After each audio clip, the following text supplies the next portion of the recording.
बहनों को लाख लाख नमन करते हुए चरणों में पुष्प अर्पित करते हैं। माताओं बहनों, आज जो समस्या है, ज्योति मेहता, विलास पासवान, नंदन मंडल, अनिल मंडल, मोहन मंडल के साथ हम आज से 15-20 वर्ष पहले लगभग उस समय के सीओ साहब मुझे बुलाया और जनार्दन राजनाथ के मुखिया जी को भी बुलाए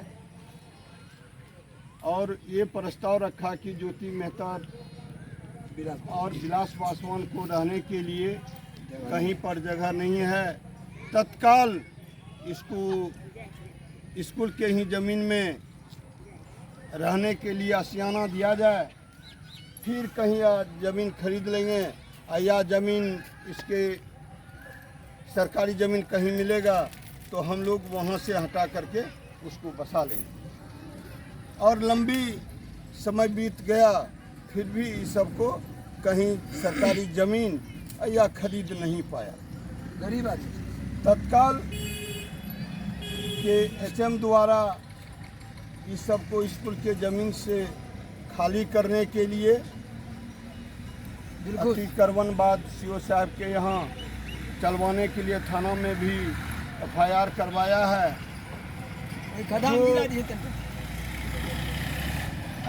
सरकार का भी यह दिशा निर्देश है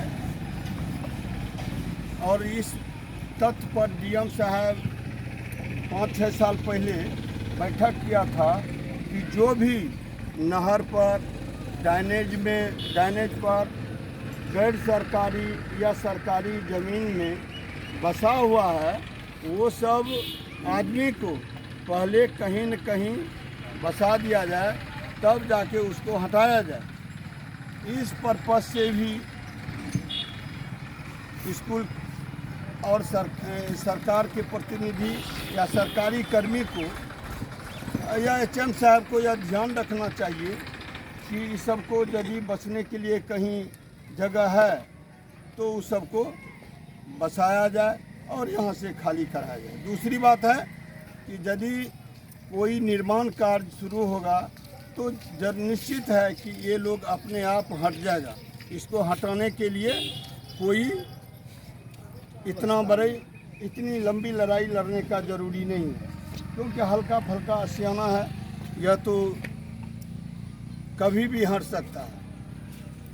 इसके लिए जो इतना मेहनत किया गया है कि थाना से लेके सीओ, एसडीओ और डीएम साहब तक की इस सबको खाली करवाया जाए, ये तो जब निर्माण कार्य 4 दीवारी का शुरू होगा तो निश्चित रूप से अपने आप ये सब हट जाएगा। और हटने से पहले जो सरकार का गाइडलाइन है कि यदि उसको ज़मीन नहीं है तो वह कहीं न कहीं उसको बसाया जाए, इसके बाद जाके उसको हटाया जाए।